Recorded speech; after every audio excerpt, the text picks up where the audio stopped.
திருச்சிற்றம்பலம். அனைவருக்கும் வணக்கம். திருமூலர் திருவடிகள் சரணம், முருகப்பெருமான் திருவடிகள் சரணம். இப்பொழுது நாம் பார்க்க போகிறது வாசி முன்னோட்டம் என்ற தலைப்பில் நம்ம வரிசையை பார்த்துட்ருக்கோம். இப்போ நம்ம அடுத்த பகுதியாக நம்ம பார்க்க போகிறது பகுதி 9, உடற்செல்களே உயிரின் அடிப்படை. வெட்ட வெளியிலிருந்து செயல்படுவது அணு முதல் அண்ட ஆற்றலாக இருக்கிறது. வெட்டவெளி தன்னில் அழியாத பொருட்கள் காலம், இடம், இருள், நாதம், விந்தம் என 5 உள்ளன. அணு முதல் அண்ட கோடிகள், அகால வெளி, ஒளி வெள்ளம், அதாவது லைட் வெள்ளம், மாயிருள் மற்றும் அதனுள் அடங்கும் கருந்துளை சுழல்கள், காந்த ஈர்ப்பு தொடர் செயல்களும் உள்ளன. இவற்றுடன் மின்காந்த அதிர்வுகளும் அதன் ஆக்கமாக விண்ணின் விரிவில் திகழும் நிகழ்ச்சிகள் அநேகமாகும். மேற்கூறிய 5 வெட்டவெளியை நிரப்பிக்கொண்டு செயல்படுவதால் வெளிக்கடந்த வெளியை பிரபஞ்சம் என்று அழைக்கின்றனர். வெட்டவெளி தெரிகிறது, ஆனால் அதை இயக்குவது யார்? எப்போதிருந்து இயங்குகிறது, ஏன் என்று தெரியவில்லை. அடுத்து காற்று சுழல், அதாவது சூறாவளி, நீர் சுழல், அதாவது அலை சுழல், அதாவது டைனல் வேவ்ஸ், இருள் சுழல், பிளாக் ஹோல், இவை நிகழ்ந்த வண்ணம் உள்ளன. ஏன் நிகழ வேண்டும்? யாது நிகழ்கிறது? அது இறைவனின் கூட்டில் நிகழும் இயற்கையின் விளையாட்டு ஆகும் என்பர். இது விஞ்ஞானத்திற்கும் ஏற்புடையதாக இல்லை. ஆயினும் விஞ்ஞானம் மூட்டிய அறிவும் மெஞ்ஞானம் காட்ட வீழ்த்த மெய்யுணர்வும் சித்தர்கள் கண்ட மெய்ப்பொருள் உண்மைகளும் கருத்தத்தக்கவைகளாகவே உள்ளன. பிரபஞ்சம் என்றாலே அனாதி தொட்ட வெட்டவெளியில் உள்ள கோலங்களின் ஓட்டமுமாகவும் உள்ளது. அண்ட கோள்கள் அணுக்களால் நிரம்பியவை. இவை அதாவது மேற்போன்ற பிண்ட கோள்களான உடல் உருவங்களை எடுத்து உயிர், பயிர், அதாவது தாவர சங்கம், உயிருங்கிறது மனிதன்களை குறிக்கும், பயிருங்கிறது தாவர சங்கமத்தை குறிக்கும்.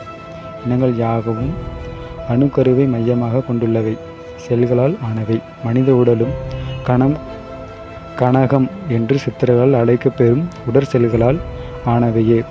ஒரு தனிச்சொல்லோ உடலின் அடிப்படை வாழ்வாதாரமாக அமைகிறது. உடலில் உள்ள ஒவ்வொரு செல்லும் பரத்தொடர்பை உடையதாக இருக்கிறது. வெட்டவெளியை பரம், அம்பரம் என்றெல்லாம் நம்மவர்கள் போற்றி வந்துள்ளனர்.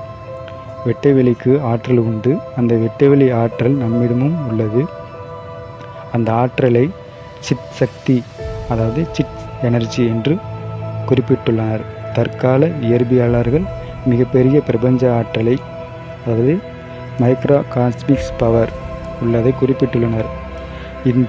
இத்தகு பர ஆற்றலை உயிர்கள் உண்டாக காரணமாகிறது. சிற்றணு ஆன்மா என்னும் சிற்சக்தி உடல் உண்டாவதற்கான காரணி என்று சித்தர்கள் கருதுகின்றனர். சித்தளவில், அதாவது உடல் எடுத்து பிறக்கின்றது. ஞானம் பிரபஞ்சமாகவும் ஞானம் உடம்புருவாகவும் விளங்குகிறது. அந்த வகையில் சித்தத்தின் ஆற்றலை அறிந்து கடந்தவர்கள் சித்தர்கள் என்று அழைக்கின்றனர். அப்படி கடந்தவர்கள் பேராற்றலை, பேரறிவை, பேரானந்தத்தை உடையவர் ஆகின்றனர். சித்தாத்மனான சத்தை சித்தாகவும் சித்தே ஆனந்தமாகவும் இருப்பதை அறிந்து சித்தி பெற்றவர்களை சித்ததானந்தர்கள் என்று கொண்டாடி மகிழ்ந்தனர்.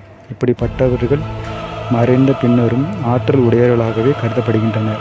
அவ்வாறு சித்தர்கள் உள்ள இடங்களில் என்றும் அருள் தரக்கூடிய பெருங்கோயில்கள், அருள் நிலையங்கள் தோன்றி வளர்ந்த வண்ணம் உள்ளன. இக்கோயில்கள் பரத்தோடு இணைந்து கோபுரங்களையும் கலசங்களையும் பெற்றுள்ளன.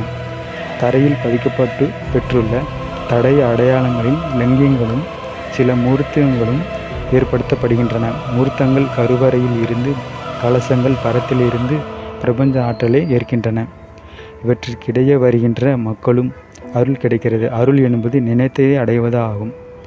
தொடர்ந்து கோவில்களுக்கு சென்று வருவது நேர்த்தி கடனாகும்.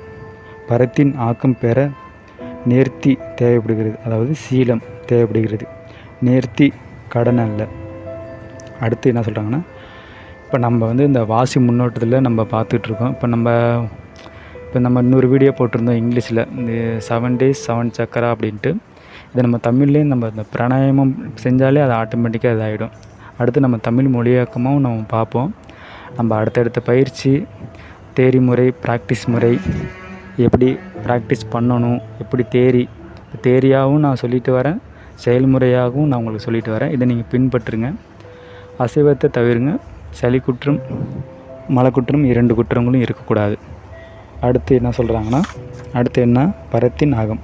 பரத்தின் நாகம் அதாவது பிரபஞ்சத்தின் உள்ளிருப்பு, பேரலில் கீற்றும் அலைகளும் பெருவெடிப்பும் சேர்ந்து பின் எச்சமாக வார்த்தையும் அலைகளும் சேர்ந்து ஊடையும் பாவையுமாக பின்னி கிடக்கின்றன. அவை மின்காந்த அதிர்வுகளாக தோன்றுவித்த வண்ணம் இருக்கின்றன. அதுவே உயிர் மூச்சில் சன்னல்கள் பின்னல்கள் ஆடிக்கொண்டிருக்கிறது. பரத்தின் ஆற்றல் நம்மவர்கள் பராசக்தி என்கின்றனர். இந்த ஆற்றல் சங்கு, அதாவது சங்கு 2ஆகவும் தாரி 1ஆகவும் காணப்படுகிறது. இப்போது அறிவியலாளர்களும் மாபெரு சக்தி இருக்கிறது என்று ஒப்புக்கொண்டிருக்கிறார்கள். அந்த மாபெரு ஆற்றலே அண்டத்தில் உள்ளது, அதுவே பிண்டத்திலும் உள்ளது. அது சிற்றொளி ஆன்மாவாக திகழ்கிறது என்று கூறுகிறார்கள். உச்சி நச்சு இன்பம் கொள்ளுவார்களுக்கு நமனில்லை, காற்றை பிடிக்கும் கணக்கறிவார்கள் கூற்றை ஒதுக்கும் கொரியது தானே என்று கூறுகிறார். வெட்ட வெளிதனில் இருப்போருக்கு பட்டயம் எதுக்கடி. இது போன்ற 54 மேல் இதுவரை ஞான் சித்த இலக்கியங்களை கண்டிருக்கிறேன்.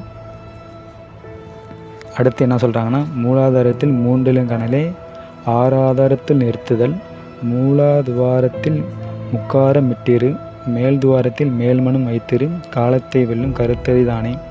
சித்தினுள் சதாசிவம் என்றும் சித்தத்தினுள்ளே சிவலிங்கம் என்றும் சொல்கிறார்கள்.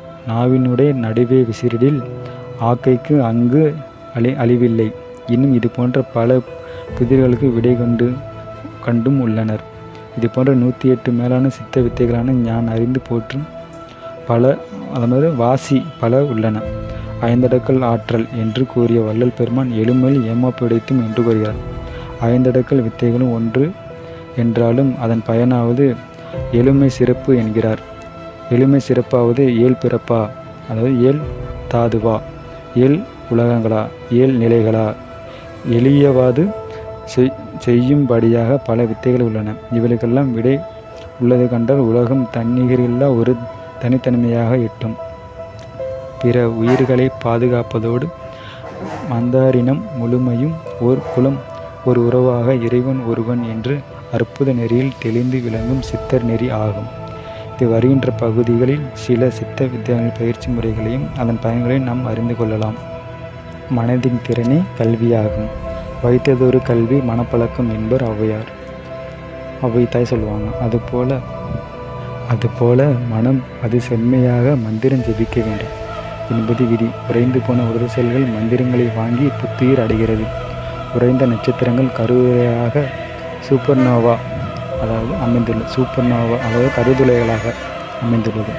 மின்காந்த ஈர்ப்பினை சக்தியால் கருந்துளைகள் ஈர்க்கப்பெற நாதமும் பிந்தமும் ஈரணு ஈர்ப்பால் புரதணுக்கள், அதாவது புரோட்டீன் பார்ட்டிகல்ஸ், அதாவது மின்காந்த ஈர்ப்பின் சக்தியால் கருந்துளைக்குள் ஈர்க்கப்பெற்ற நாதமும் பிந்தமும் ஈரணு ஈர்ப்பால் புரதணுக்கள் என்ன சொல்லுதுனாங்கன்னா, இந்த நாதமும் பிந்தமும் சேர்றதுனால இன்னொரு அணு உருவாகிறதான் புரத அணுக்கள். புரோட்டீன் ப்ராக்டிகல்ஸ் ஒன்றையொன்று ஈர்த்து புணர்கிறது. அது பெருவெடிப்பு உண்டாகிறது. இது எப்படி சொல்லியிருக்காங்க பாருங்கள். இது மறுபடியும் நான் சொல்கிறேன். இத்துடன் இந்த பாடல், அதாவது இந்த பகுதி நிறைவடைகிறது. மீண்டும் அடுத்த பகுதியாக மீண்டும் சந்திப்போம். நன்றி, வணக்கம். திருச்சிற்றம்பலம், தில்லையம்பலம். ஓம் நமச்சிவாய.